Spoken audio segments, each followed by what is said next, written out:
Red Sun here. Well, today I've decided, with the help of my wife, to do an oilskin tarp and watch coat. The first thing I'm going to do is a watch coat. I'm going to show you how to do it on your own. It's not that hard. It's actually a very easy process. You only need a few items and you're good to go. Now, if you know somebody that's a seamstress, or you are a seamstress, or you can sew, you can make your own watch coat, which I've done. You can see hanging here in the background. This is made out of duck canvas that I got at a local material store, Joanne Fabrics. It was white. It was supposed to be a dark brown dye, and I just put it in a bucket with hot water and a dye and mixed around it, and it ended up being somewhat tie-dyed. I kind of liked it, but okay, whatever. It happened. Well, I had told the wife that I wanted to make some oilskin tarps, and she said, well, how do you do it? And I told her the materials I needed, and she bought them for me. And here are the materials. One, you need powdered oxide. This is just rust, basically. It's just powdered, it's just rust. Very fine powder. Okay. Now you can get this, I got this particular bag at Amazon. Red iron oxide. Okay. This is a 5-pound bag. I paid $13 for it. This is going to make a lot of oilskin tarps. The other thing you need, mineral spirits. Okay, can of mineral spirits, and a can of boiled linseed oil. All right.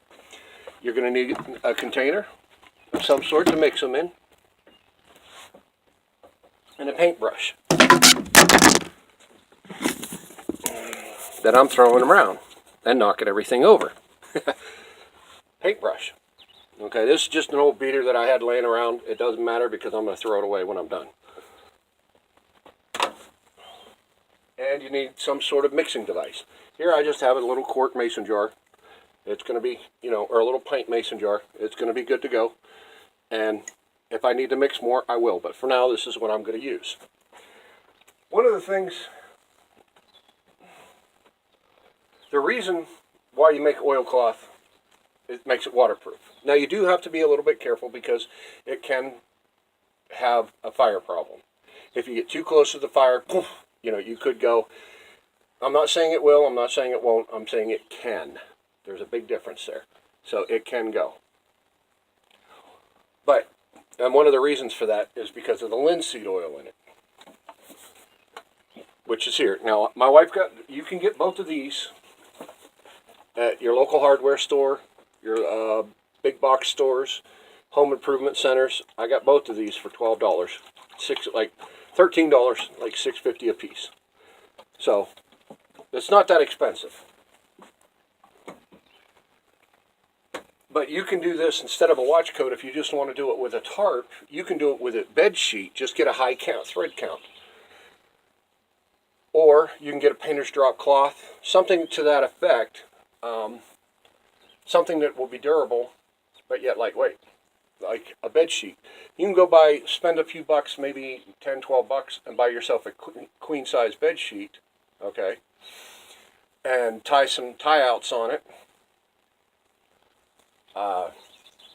Wash the snot out of it as hot as you can. The reason why you want to do that is because the fibers in it intermingle, right? They weave, obviously. And you got holes in there, so when you wash it and dry it as hot as you can, that sucks them in and gets rid of all the holes, or shrinks the holes at least, to make it a little bit more water resistant. Now by adding this material, adding this mixture onto the material, it seals it completely, and it makes it waterproof.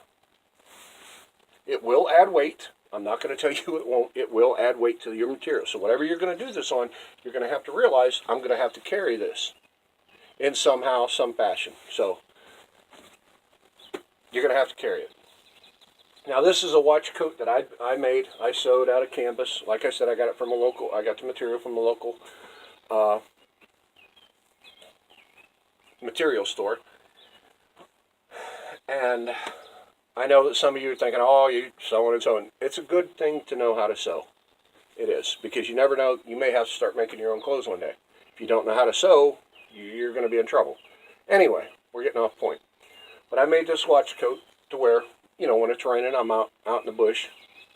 But I made it long, and it comes down below my knees to help, like if I'm going through briars or jaggers or, whatever, to protect my legs, and help with core. Now this coat is what I guess you would consider a 4X. It's very large, and the reason why I made it so big was because if I wanted to take a wool blanket and put on, tie around like a watch coat that they used to use in the late 17s, the 1700s, the Eastern long hunters used to use it as like a blanket, put it around you.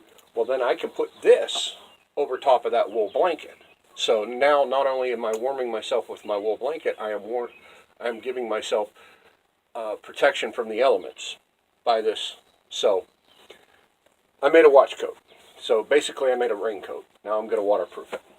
So the mixture is 1 part boiled linseed oil, 1 part mineral spirits, and using this, I use about half of this with the iron oxide. Now, if I need to mix more to paint this, I will, but for now, this is where it sits, okay? So that's the mixture. I'm going to go ahead and mix some up. Then I'll get back to you and show you how it's applied. So give me a couple minutes. Now, I've done half of it. Well, almost half of it. But you can see I've left this part of the sleeve tan so you can see the color difference. See how dark it is here, and then it's light. But then over here, on this section, if you look, I don't know if you can see it in the camera, but it's not quite as dark as it should be. You can see lines in it. Now what we need to do to fix that is you can give it a second coat, which you do it this way, you won't need a second coat. What you do is, after you've done the whole one side, okay, just like here, you can see, now you can see the difference real well. Once I do the whole outside of the coat, or if you're doing a tarp, once you did one side of the tarp, what you would do then would turn it around or turn this inside out and paint it all again. Now you're giving it a double coverage, both inside and out. Yes, I've got gloves on to keep it off my hands. But you'll turn it inside out, or you'll flip it over, and you'll paint the other side. Now, once you get it painted, and once you get it stained, you just use the paintbrush, okay? You just take your paintbrush, dip it in your solution, which you will have to mix on occasion because it will separate. So you're going to have to keep mixing it along with the oxide to keep it all incorporated. So every 10 strokes or so, give it a little mix. Boom. And you come back to your material, okay, and you just paint it on, like you're painting the walls or something. Now, I find that if you do it on something solid, it makes it adhere a little bit better. It's not as hard to paint. It gives you something to press against, where here you just kind of slap it. But if you've got it laid on something hard, it seems to work a little bit better. Or if you've got this nice and good and tight, that seems to work a little bit better too. So once you got it good and tight, then you just paint. That's all you do is you paint. But then, now I'll come back when I get it all finished painted, and then I'll show you what it looks like.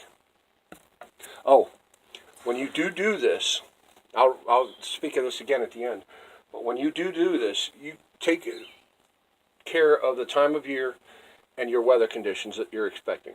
If it's going to be raining or something and you don't have somewhere that you can hang it so it's not sitting directly out in the rain, and where it can air out completely, try to wait for good weather. You don't want a humid day because that makes it take longer. You don't want a rainy day because that'll wash it out. It'll wash a lot of it away. So you kind of want a sun day with a little bit of breeze, just a little bit, and you know that you're going to have at least a week of no rain to do this. Because if it rains on it, like I said, it could wash the material and then wash all of your work out of it before it had a time to 100% cure. So keep that in mind. Keep your weather in mind, unless you have someplace like I do. This is a porch of my man cave. I can leave it hang here for the next week and check it every day to see how it's curing. And if it looks like I'm going to need to adjust or touch up spots, I can do that. But anyway, keep that in mind. Keep the weather in mind. We'll get back when I get it done. Okay, so now I've got it all painted on one side. But I'll bring it over and show you. You can still see right in here, there's some light colors. That means that from this side, from the outside, the paint didn't penetrate and the iron oxide didn't penetrate all the way through to give you a good coating. You can see that there's light variations. Now what I need to do is go through, and everywhere you see a light color, like on this sleeve right here, up here on the shoulder, all right, everywhere you see a light color, see the line right there across the back? Everywhere you see a white line, that just means that it didn't penetrate. So now I'm going to have to go through and paint the inside. It won't take as much because I've already done the outside. So this is just kind of like a reinforcement deal. So it won't take as much of the material. So, and it won't take as long either. It'll probably take 15 minutes to do the other side. So I'll get back with you, and then you'll see the finished product. All right, here we are. Now it's been double coated all the way around, and it has gained quite a bit of weight. So now we're probably pushing, I don't know, I'm not even going to guess, but there's a few pounds here. But when it's all said and done, it'll be worth it. I mean, it'll be waterproof. It'll be, you know, a dark color, so it'll kind of blend in with the environment, but most of all, it'll be waterproof. You'll see some guys with these watch coats, they have hoods on theirs. I don't, because I wear a big round hat, which will help keep the water off my neck. But anyway, here it is. All I did was paint both sides of it. It used, this one particular circumstance, used both cans. I had to mix twice. So I used 1 pint jar of iron and 2 full cans of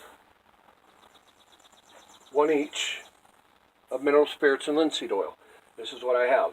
I kind of was hoping I had some linseed oil left over because it's really good on knife handles, axe handles, and things like that. You soak it in, it preserves it, it makes them really nice, you know, but oh well. I'll get another can. Anyway, now I'm going to let this hang out here for about a week until it dries, until it cures real good. Because we're supposed to have some good weather for the next 6-7 days. It's supposed to be in the 70s, low 80s, low humidity, which is going to be nice, which will help this cure really fast. Once it's done and cured and everything, I'll go ahead and I'll do a video of it so everybody can see what it looks like. Till then, catch you next time.